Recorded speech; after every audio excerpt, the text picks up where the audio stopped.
साथियों, मैं doctor Padma Meena, associate professor government college Kotputli. आज के व्याख्यान में मैं आपको बीए पार्ट तृतीय का जो प्रथम प्रश्न पत्र है वेस्टर्न पॉलिटिकल थिंकर्स या पश्चिमी राजनीतिक विचारक, उसमें मैं आपको जॉन स्टुअर्ट मिल का स्वतंत्रता संबंधी दर्शन क्या है, ये परीक्षा की दृष्टि से विद्यार्थियों बहुत अधिक उपयोगी है। इससे पूर्व के व्याख्यान में मैंने आपको मिल ने बैंथम के उपयोगितावाद में क्या संशोधन किया था, इस पर मेरा व्याख्यान आधारित रहा था। तो चलिए आज हम जॉन स्टुअर्ट मिल का स्वतंत्रता संबंधी दर्शन क्या है और जॉन स्टुअर्ट मिल को स्वतंत्रता संबंधी दर्शन के कारण महान क्यों माना जाता है, इस पर आज का मेरा व्याख्यान आधारित रहेगा। जॉन स्टुअर्ट मिल का जो सबसे महत्वपूर्ण राजनीतिक चिंतन है वो ऑन लिबर्टी नामक ग्रंथ में निहित है और ये माना जाता है कि राजनीतिक दर्शन को जॉन स्टुअर्ट मिल के सबसे अनुपम देन है। और जॉन स्टुअर्ट मिल ने राज्य और शासन के बढ़ते हुए कार्यों के नाम पर जब बहुमत द्वारा अल्पमत पर मनचाहे प्रतिबंध लगाए गए और जनमत के नाम पर अनावश्यक कानूनों को जबरन थोपा गया, इन सब के विरुद्ध मिल ने व्यक्ति स्वतंत्रता का समर्थन करते हुए स्वतंत्रता के व्यक्तिवादी प्रतिमान का समर्थन किया। तो जॉन स्टुअर्ट मिल के अनुसार स्वतंत्रता व्यक्ति और समाज दोनों के विकास के लिए आवश्यक है और स्वतंत्रता के लक्षण मिल ने बताए हैं कि स्वतंत्रता के दो प्रकार हैं, विचार अभिव्यक्ति की स्वतंत्रता और कार्य करने की स्वतंत्रता। इसी तरह मिल ने स्वतंत्रता के दो लक्षण बताए। पहला, व्यक्ति स्वयं अपना स्वामी है, अर्थात व्यक्ति अपने ऊपर सर्वोच्च सत्ता रखता है। और मिल के अनुसार व्यक्ति अपने शरीर और मस्तिष्क का स्वामी है, इसलिए उसे अपने संबंधित प्रत्येक कार्य में पूर्ण स्वतंत्रता होनी चाहिए और इस क्षेत्र में समाज को व्यक्ति के आचरण पर कोई भी प्रतिबंध नहीं लगाना चाहिए, अर्थात व्यक्ति को स्व से संबंधित समस्त कार्य करने की जब तक पूरी स्वतंत्रता होनी चाहिए जब तक कि उसकी ऐसी स्वतंत्रता से दूसरों को हानि नहीं पहुंचती है। इसी तरह से मिल ने स्वतंत्रता का दूसरा लक्षण अपने इच्छानुसार कार्य करने की स्वतंत्रता बताया है और ऐसी स्वतंत्रता को मिल कहता है कि नियंत्रित किया जा सकता है। जैसे कि मिल कहता है कि यदि कोई व्यक्ति ऐसे पुल से गुजर रहा है जिसके टूट जाने का भय है, तो हम व्यक्ति को ऐसे पुल पर जाने से रोक सकते हैं, क्योंकि नदी में गिरने की किसी भी व्यक्ति की इच्छा नहीं हो सकती। उसकी इच्छा पुल पार करने की है, किंतु इसका नियंत्रण करना इसलिए उचित है कि इससे भी बड़ी उसकी जीवित रहने की इच्छा को संरक्षण मिलता है। मिल ने स्वतंत्रता के दो प्रकार बताए, विचार और अभिव्यक्ति की स्वतंत्रता और कार्य करने की स्वतंत्रता। विचार और अभिव्यक्ति की स्वतंत्रता से तात्पर्य मिल का तात्पर्य है कि प्रत्येक व्यक्ति को विचार और अभिव्यक्ति की जब पूरी स्वतंत्रता दी जाएगी तभी मानव समाज की उन्नति और प्रगति हो सकती है। और बौद्धिक और वैचारिक स्वतंत्रता न केवल उस समाज के लिए हितकर है जो उसकी स्वीकृति देता है, बल्कि उस व्यक्ति के लिए हितकर जो उसका उपभोग करता है। तो व्यक्तिगत स्वतंत्रता के समर्थन के लिए मिल ने जो तर्क दिए वो हैं कि अगर विचार अभिव्यक्ति की स्वतंत्रता का दमन किया जाएगा तो इससे सत्य का दमन होएगा, क्योंकि कोई सा भी विचार हो या मत हो उसमें सत्य का कहीं ना कहीं कोई अंश अवश्य विद्यमान रहता है। यदि हम विचारों पर प्रतिबंध लगाएंगे तो हम सत्य पर प्रतिबंध लगाएंगे। इसी तरह मिल ने माना कि सत्य के विभिन्न पहलू होते हैं, क्योंकि सत्य का विराट पक्ष और उसके विविध पक्ष होते हैं। सत्य की खोज में मनुष्य की स्थिति अंधों जैसी है, लेकिन हम अपने अनुभव के आधार पर आंशिक सत्य को पूर्ण रूप से समझने का प्रयास कर सकते हैं और सत्य के पूर्ण और वास्तविक रूप को समझने के लिए उसे विभिन्न दृष्टिकोणों से समझना आवश्यक है। इसके लिए व्यक्ति को विचार और अभिव्यक्ति की स्वतंत्रता दी जाएगी। वादे वयते जयते तत्व बोध, अर्थात वाद विवाद और विचार विमर्श द्वारा ही सत्य की खोज की जा सकती है, क्योंकि वाद विवाद तर्क वितर्क और विचार विमर्श से विचारों का स्पष्टीकरण होता है और सत्य की इनसे झलक मिलती है। इसी तरह मिल ने माना कि समाज के उत्थान के लिए विचार और अभिव्यक्ति की स्वतंत्रता आवश्यक है, क्योंकि जो समाज के जो रूढ़िवादी और परंपरावादी वर्ग होता है वो नए विचार सुनना पसंद नहीं करता, जबकि समाज सुधारक क्या करते हैं, समाज में प्रचलित रूढ़िवादी विचारों, रीति रिवाजों, परंपराओं को बदल देना चाहते हैं और ऐसा करने से विचार अभिव्यक्ति की स्वतंत्रता को बल मिलता है। इसी तरह मिल ने कहा कि इतिहास भी स्वतंत्रता के पक्ष में अपना समर्थन प्रदान करता है। जैसे कि मिल, सुकरात, ईसा मसीह और मार्टिन लूथर किंग का उदाहरण देकर उसने अपने तर्क की पुष्टि की कि इन सभी विचारकों ने हमेशा सत्य मत का प्रतिपादन किया, भले ही मूर्ख समाज ने उनके मतों को क्या माना, असत्य माना, लेकिन बहुत सारे बहुसंख्यक व्यक्तियों के असत्य मतों से एक अकेले व्यक्ति का सत्य मत अधिक प्रभावशाली था, इसलिए उसके सत्य मत का क्या किया गया, दमन किया गया। इसी तरह मिल ने विचार और अभिव्यक्ति की स्वतंत्रता पर किसी भी प्रकार का अंकुश लगाने का समर्थन नहीं किया, क्योंकि उसका स्पष्ट मान्यता है कि विचारों को खिलने दिया जाए, उन्हें अभिव्यक्त होने दिया जाए, उन्हें जंजीरों में नहीं बांधना चाहिए और विचार मानव समाज के विकास, उसके उत्थान के लिए आवश्यक प्रेरणा स्रोत है। इसी तरह से मिल ने कार्य करने की स्वतंत्रता का समर्थन किया और कार्य करने की स्वतंत्रता का समर्थन करने के लिए उसने कहा कि कार्य दो प्रकार के होते हैं। पहला ऐसे कार्य जो व्यक्ति के स्व से संबंधित है, इन्हें स्व संबंधी कार्य सेल्फ रिगार्डिंग एक्शन कहा जाता है, और दूसरा वो कार्य जिनका प्रभाव अन्य लोगों पर पड़ता है, उन्हें पर संबंधी अदर रिगार्डिंग का एक्शंस कहते हैं। तो मिल के अनुसार स्व संबंधी कार्य व्यक्ति के वह कार्य हैं जिनसे अन्य व्यक्ति प्रभावित नहीं होते और इनका संबंध केवल व्यक्ति के स्वयं के व्यक्तित्व से होता है, व्यक्तिगत कार्य से होता है, जैसे कि सिगरेट पीना, पान खाना, कपड़े पहनना, शराब पीना, जुआ खेलना आदि। और स्व संबंधी कार्य नितांत निजी कार्य हैं जो व्यक्ति को अपनी इच्छा के अनुसार करने की पूर्ण स्वतंत्रता मिलनी चाहिए।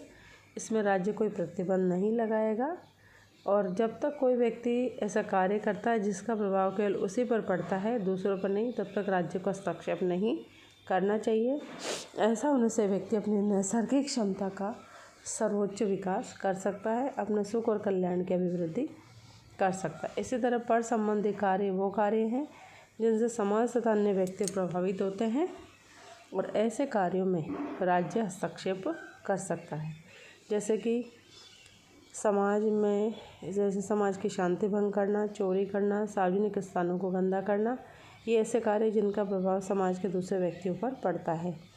तो ऐसे कार्य जिनको करने से उनका दुष्परिणाम या दुष्प्रभाव दूसरे व्यक्तियों पर पड़ता है, तो व्यक्ति को ऐसे कार्य करने के संबंध में स्वतंत्रता नहीं दी जा सकती और व्यक्ति की स्वतंत्रता आवश्यक है, लेकिन दूसरों की स्वतंत्रता का बलिदान देकर व्यक्ति को स्वतंत्रता नहीं दी जा सकती।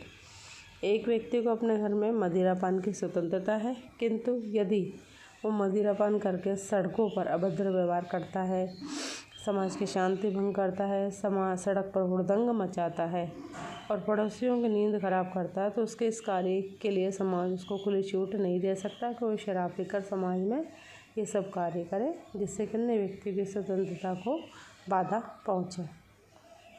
इसी तरह से मिल ने व्यक्ति की स्वतंत्रता में हस्तक्षेप भी आवश्यक बताए हैं। अर्थात ये नहीं है कि मिल ने व्यक्ति को कार्य करने की स्वतंत्रता प्रदान की है तो उसके कार्य से दूसरों की स्वतंत्रता बाधित हो। मिल ने कहा कि वे ऐसे कार्य अगर व्यक्ति की स्वतंत्रता पर समाज और राज्य क्या कर सकते हैं, आवश्यक प्रतिबंध भी लगा सकते हैं।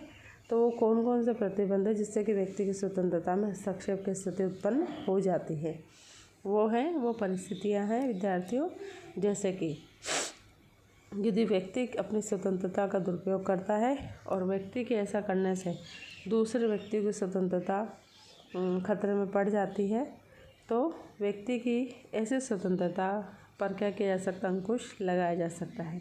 जैसे कि मिल ने कहा कि एक व्यक्ति को गाड़ी चलाने का लाइसेंस दिया जा सकता है, लेकिन एक अनाड़ी चालक की स्वतंत्रता अर्थात गाड़ी चलाने की स्वतंत्रता द्वारा सड़क पर जो चल रहे व्यक्ति हैं उन्हें मृत्यु का ग्रास नहीं बनाया जा सकता। इसी तरह चोर डकैतों को भी स्वतंत्रता से वंचित करना चाहिए, क्योंकि उनके कार्य समाज के नागरिकों की स्वतंत्रता में बाधक होते हैं। जब राज्य और समाज की सुरक्षा संकट में हो तब भी व्यक्ति की स्वतंत्रता को सीमित किया जा सकता है, जैसे कि राज्य पर बाहरी आक्रमण के समय सभी नागरिकों से अनिवार्य सैनिक सेवा की आशा की जा सकती है।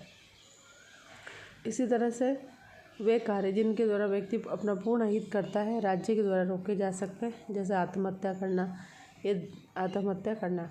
जैसे कि यदि कोई व्यक्ति नदी पार करने के लिए एक ऐसे पुल से होकर जाना चाहता है जो टूटने की स्थिति में है, तो ऐसी स्थिति में उसे पुल से होकर जाने के लिए रोका जा सकता है, क्योंकि व्यक्ति पुल के माध्यम से नदी पार करना चाहता है लेकिन नदी में गिरना नहीं चाहता। तो उसकी पहली इच्छा क्या होगी? नदी पार करने की, और दूसरी इच्छा क्या होगी? नदी में न गिरने की। तो पहली इच्छा से ज़्यादा दूसरी इच्छा बड़ी है, अतः उस गुरुतर इच्छा की पूर्ति के निर्मित सकारात्मक हस्तक्षेप किया जा सकता है। तो ये तो हुई मिल की विचार अभिव्यक्ति की स्वतंत्रता, कार्य करने की स्वतंत्रता। आइए अब विद्यार्थियों हम मिल के स्वतंत्रता संबंधी विचारों की आलोचकों द्वारा क्या आलोचना की गई है उसका हम अध्ययन करते हैं। तो ये माना जाता है, मिल के जो आलोचक है स्वतंत्रता संबंधी विचारों के, वो मानते हैं कि मिल ने खोखली और नकारात्मक स्वतंत्रता का प्रतिपादन किया है। जैसा कि बारकर ने कहा कि मिल एक खोखली स्वाधीनता और काल्पनिक व्यक्ति का प्रतिपादन करने वाला पैगंबर था, क्योंकि उसके पास अधिकारों के संबंध में कोई दर्शन नहीं था और इन्हीं अधिकारों से स्वतंत्रता के विचार को एक ठोस अर्थ प्राप्त होता है। इसी तरह ये माना जाता है कि मिल ने स्वतंत्रता पर जोर दिया है, और स्वतंत्रता पर इतना अधिक जोर दिया है कि उसने समानता की नितांत उपेक्षा कर दी है, क्योंकि स्वतंत्रता को अपने आप में वो पूर्ण मानता है, लेकिन स्वतंत्रता तभी सार्थक हो सकती है जब उसके साथ साथ समानता भी दी जाए। और ये माना जाता है कि मिल झक्कियों और सनकी व्यक्तियों को स्वतंत्रता देता था। तो आलोचकों के अनुसार यदि सनकी और झक्की व्यक्तियों को स्वतंत्रता दी जाएगी तो ये क्या होगा? विचार अभिव्यक्ति की स्वतंत्रता दी जाएगी। तो ऐसा लगता है कि इन सनकियों में से कोई मिल तो क्या मानता है कि यदि सनकी झक्की व्यक्तियों को स्वतंत्रता दी जानी चाहिए, क्योंकि उसको लगता है कि इन सनकियों में से कोई सुकरात निकल आए तो समाज में क्रांति का सूत्रपात होगा और परिवर्तन का मार्ग प्रशस्त होगा। लेकिन डेविडसन जैसे विचारक मानते हैं कि सनकीपन चरित्र की दुर्बलता का होता है, नहीं कि उसकी उत्कृष्टता का। इसको प्रोत्साहन देने के बजाय हतोत्साहित करना आवश्यक है। और कार्य स्वतंत्रता का भ्रांतिपूर्ण विभाजन।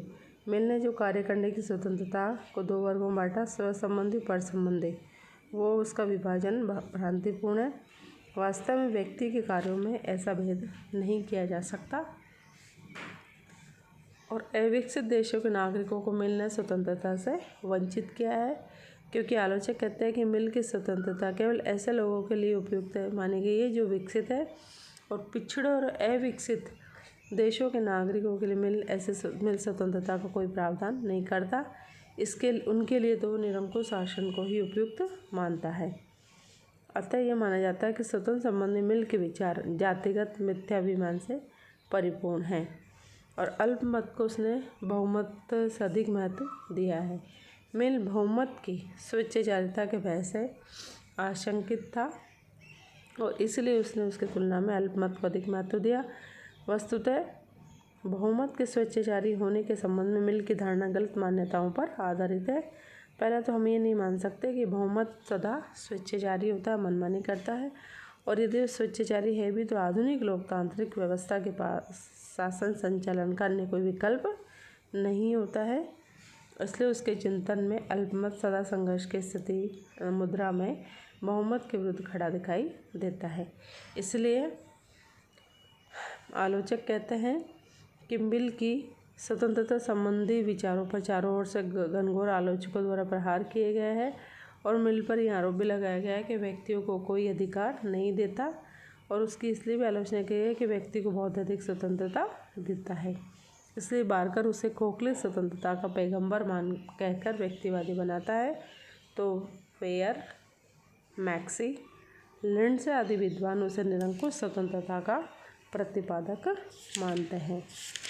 लेकिन इन आलोचनाओं के बावजूद भी हम मिल का महत्व राजनीतिक दर्शन के इतिहास में चिरस्थायी है, क्योंकि स्वतंत्रता का पुजारी था और उसने विचार और अभिव्यक्ति की स्वतंत्रता व्यक्तियों को प्रदान करके व्यक्ति के व्यक्तित्व का सर्वांगीण विकास करने का प्रयास किया।